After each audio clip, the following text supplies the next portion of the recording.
আসসালামু আলাইকুম ওরহমতুল্লাহ। 10 মিনিট মাদ্রাসায় আপনাকে স্বাগতম।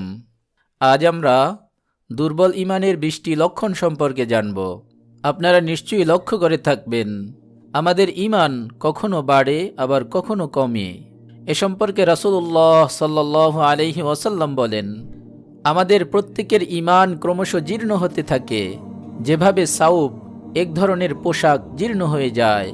পোশাক ক্রমশ পরিধান করতে থাকলে যেমন একটা সময় জীর্ণ শীর্ণ হয়ে যায়, আমাদের ইমানও ঠিক তেমনি করে জীর্ণ হয়ে যায়। আর তাই প্রিয় নবী সাল্লাল্লাহু আলাইহি ওয়াসাল্লামের উপদেশ হলো, যেহেতু আমাদের ইমান জীর্ণ হয়ে যায়, অতএব প্রত্যেক মুসলমানের উচিত হৃদয়ে ইমানের নবায়নের জন্য আল্লাহ রাব্বুল আলামিনের কাছে দোয়া করা। আত্মসচেতনতার জন্য দুর্বল ইমানের লক্ষণগুলো ভালোভাবে জেনে রাখা আবশ্যক। দুর্বল ইমানের 20টি লক্ষণ হলো: নাম্বার 1, পাপ করা সত্ত্বেও মনে পাপবোধ সৃষ্টি না হওয়া। নাম্বার 2, কোরআন তেলাওয়াতের ব্যাপারে অনীহা এবং অনাগ্রহ বোধ করা। নাম্বার 3, ভালো কাজে আলসেমি বোধ হওয়া বা ঢিলেমি করা, যেমন নির্ধারিত সময়ে সালাত আদায় না করা। নাম্বার 4, রাসূলুল্লাহ সাল্লাল্লাহু আলাইহি ওয়াসাল্লামের সুন্নাহ অনুশীলনের ব্যাপারে অবহেলা। নাম্বার 5, খামখেয়ালি মেজাজ, যেমন সামান্য বিষয়েই তুলকালাম করে ফেলা বা মেজাজ সবসময় তিরিখে বা খিটখিটে হয়ে থাকা।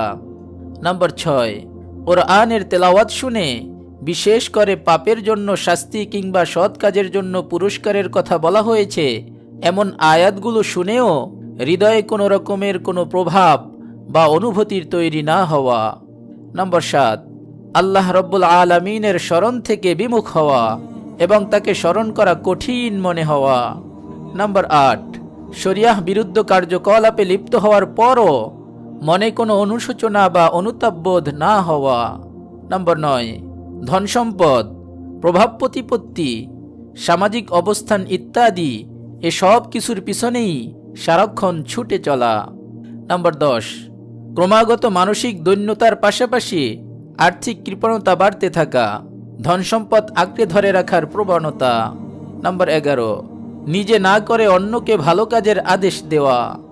নাম্বার 12, অন্যের অবনতি ক্ষয়ক্ষতি দেখে মানসিক তৃপ্তি বোধ হওয়া। নাম্বার 13, শুধু হারাম ও হালালকেই মুখ্য মনে করা, আর যেসব বিষয় মাকরুহ অর্থাৎ অপছন্দনীয় সেগুলোর দিকে ভ্রুক্ষেপ না করা।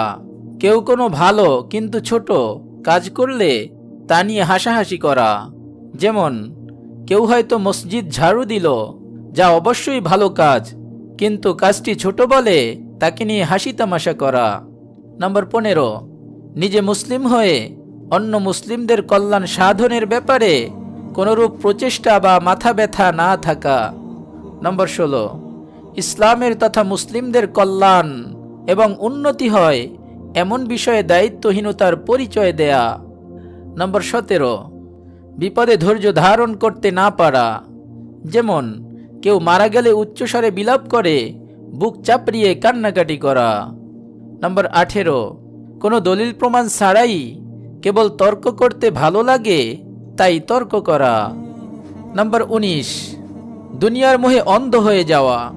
দুনিয়ার মোহে অন্ধ হওয়ার একটি লক্ষণ হলো পার্থিব কোনো কিছুর ক্ষতি হলেই মানসিকভাবে ভেঙে পড়া। নাম্বার 20, সব সময় নিজেকে নিয়েই ব্যস্ত থাকা, নিজের স্বার্থসিদ্ধির জন্যই শুধু বেঁচে থাকা, চরম আত্মকেন্দ্রিক জীবন যাপন করা।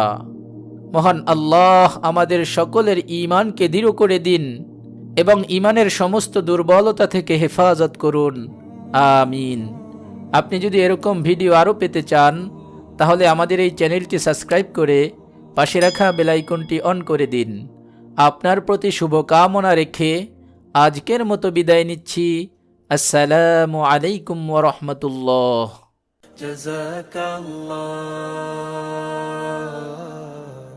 জাযাকাল্লাহ।